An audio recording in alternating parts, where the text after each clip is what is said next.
اللهم صل على سيدنا ومولانا محمد۔ ابھی کچھ دنوں پہلے میں نے واقعہ پڑھا، ایک ڈاکٹر کے پرائیویٹ ہسپتال میں ڈاکٹر ہے، اس کی اہلیہ کہتی ہیں کہ ہمیں حج کرنے جانا ہے۔ ڈاکٹر کہتا ہے بہت اچھا، میں پیسہ تھوڑا تھوڑا جمع کروں گا، حلال پیسہ جمع کروں گا، تب ہم حج کرنے کے لیے جائیں گے۔ بہرحال پیسہ جمع ہوتا رہا، یہاں تک کہ حج کا وقت جب نزدیک آیا تو بیوی نے پوچھا پیسہ تو جمع ہو گیا ہوگا؟ کہنے لگا بالکل ہو گیا، اور ہم حج کی تیاری کریں گے۔ اب یہ حج کی تیاری کر رہا تھا تو ہسپتال میں ایک ماں اپنے جوان بیٹے کو، جس کی کڈنیاں فیل ہو گئی ہیں، اس جوان بیٹے کی ڈائلیسس کرا رہی ہے۔ ابھی وہ کورس مکمل نہیں ہوا ہے تو ایک دن وہ عورت جو ہے وہ اپنے بچے کو لے کے باہر نکلی۔ ڈاکٹر نے پوچھا یہ بچے کو باہر کیوں لے جا رہی ہو؟ اس نے کہا میرے پاس پیسہ نہیں ہے، پچھلی ڈائلیسس کا پیسہ بھی میرے پاس باقی ہے، آگے کورس پورا کرنے کے لیے میرے پاس پیسہ نہیں ہے، اور چونکہ اس کا باپ بھی نہیں ہے، میں ایک اکیلی ماں ہوں، میرے پاس اور کوئی ذریعہ نہیں، بچے کو واپس لے جا رہی ہوں۔ اس نے کہا تو بچہ مر جائے گا کیونکہ کڈنیاں فیل ہیں، ڈائلیسس کا کورس ابھی مکمل ہوا نہیں ہے۔ اس نے کہا میرے پاس جب پیسہ ہی نہیں ہے اور پچھلی پیمنٹ بھی میرے ذمہ باقی ہے تو اگلی پیمنٹ کہاں سے میں لاؤں گی؟ تو ڈاکٹر سوچتا رہا کہ مجھے حج کرنے کے لیے جانا چاہیے یا بچے کو بچانا چاہیے۔ اس نے کہا واپس چلو آپ، اور وہ کاؤنٹر پر جا کر اس نے پوچھا اس بڑھیا کا پیسہ کتنا باقی ہے؟ کاؤنٹر والے نے بتایا کہ اس کا اتنا پیسہ باقی ہے۔ کہا بہت اچھا، میں ادا کر دیتا ہوں وہ پیسہ، اور اس کے بعد پھر آگے جتنی ڈائلیسس کرنی ہے وہ سارا پیسہ مجھ سے لے لینا تم۔ اور اپنی بیوی کو فون کیا، حج کا پروگرام کینسل۔ بیوی نے کہا کیوں؟ کہنے لگا یہاں ایک بچہ تھا، اس کی موت کا خطرہ تھا، میں نے وہ سارا پیسہ بچے کے بچانے میں ڈال دیا۔ بیوی گرم ہو گئی کہ بڑی تمناؤں کے بعد تو پیسہ تم نے جمع کیا تھا، اور باقی ڈاکٹروں نے کتنا پیسہ جمع کیا، تو نے پائی پائی کر کے جمع کیا تھا، اور عین اب جب وہ تمنا پوری ہونے والی تھی تو خبر کس کو دے دیا یہ پیسہ؟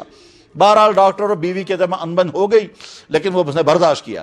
جب وہ بیوی کی طرف سے تانے آتے تھے تو کبھی کبھی وہ سوچنے لگتا تھا شاید مما کو غلطی، چاہے مجھ سے غلطی ہوگی، اور کبھی کہتا تھا نہیں میں نے ٹھیک کیا۔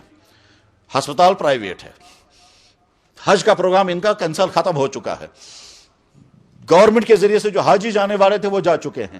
اس ہسپتال کا مالک بوڑھا انسان اپنی بیوی سے کہتا ہے کہ اب ہم بوڑھے ہو چکے ہیں، سارے کام ہم نے کر لیے، ہمیں چاہیے کہ حج کرنے جائیں۔ بیوی نے کہا ضرور حج کرنے جائیں گے مگر تم بھی بیمار ہو، میں بھی بیمار ہوں، تو ہم ایسے نہیں جائیں گے، کوئی ڈاکٹر ساتھ ہونا چاہیے۔ اس نے کہا ٹھیک ہے، کس کو ساتھ لے لیں گے؟ تو اس کو فون کیا کہ ہم نے حج کا ارادہ کر لیا، آپ تیاری کرو۔ یہ حیران ہو گیا، کہنے لگے جی بہت اچھا، اور ساتھ میں یہ کہا میں تو سوچ رہا تھا کہ اپنی اہلیہ کے ساتھ حج کرنے جاؤں گا تو ابھی میرے پاس سورسز نہیں ہے۔ اس نے کہا اس کا خرچہ بھی ہم ہی بھرتے۔ بہرحال تو ابھی دونوں کی تیاری ہو گئی، پہنچ گئے۔ یہ پورے سفر حج میں وہ دونوں بوڑھے ٹھیک رہے، ان کو ٹریٹمنٹ کی بھی ضرورت نہیں پڑی، علاج معالجے کی بھی ضرورت نہیں پڑی، چیک اپ کرتے تھے، دونوں کا پریشر دیکھتے تھے، ہارٹ بیٹنگ دیکھتے تھے، باقی ساری چیزیں، اور اس کے بعد پھر حج مکمل ہو گیا۔ حج مکمل ہونے کے بعد جب یہ واپس پہنچے تو ایک دن مالک نے ڈاکٹر کو فون کیا کہ آپ کے ساتھ حساب کرنا ہے۔ ڈاکٹر نے پوچھا کس چیز کا حساب؟ کہنے لگے دیکھو تم ہسپتال میں ڈیوٹی دیتے ہو، تم ہمارے ساتھ حج میں نکلے، اس لیے ان دنوں کی تنخواہ ہم تمہیں دیں گے، کیونکہ بہرحال ہمارے ہسپتال میں تم ہو اور ہمارے ہسپتال میں تم ڈیوٹی دے رہے ہو، تو میں یہ سوچ رہا ہوں کہ تمہارے ساتھ اچھی طرح سے حساب کریں کہ تمہیں ایک تو وہ ہسپتال کی ڈیوٹی وہ تنخواہ بھی دینی چاہیے، اور چونکہ تم نے ہماری خدمت کی اس لیے اس کی تنخواہ الگ۔ ڈاکٹر کہتا ہے صاحب جی، سر جی، آپ کا احسان مجھ پر ہے، آپ کو نہیں معلوم واقعہ کیا ہوا۔ اس نے کہا کیا واقعہ ہوا؟ کہ اصل میں نے حج کا انتظام کر رکھا تھا، پیسے جمع ہو گئے تھے، مگر اسی ہمارے ہسپتال میں ایک بچہ بیمار تھا، اور وہ جوان بیٹا تھا، اس کی ایک ماں تھی، اس کی کڈنیاں فیل ہو گئی تھی، اس کی ڈائلیسس کرنا تھا، پیسہ ان کے پاس نہیں تھا، کچھ ڈائلیسس ہو چکی تھی، اب بچے کو باہر نکال رہے تھے، میں نے وہ سارا پیسہ اس کے پیمنٹ میں ادا کر دیا، وہ بچہ بچ گیا، تو شاید اس کی وجہ سے اللہ نے آپ کا نظام بنوایا اور میرا حج ہو گیا۔ اس نے کہا ٹھیک ہے، یہ ہمارے ہسپتال میں ہوا ہے؟ کہنے لگا جی ہاں۔ اس نے فوراً فون کیا، فائل نکالو جلدی سے، یہ دیکھو اس نام کا پیشنٹ کون تھا۔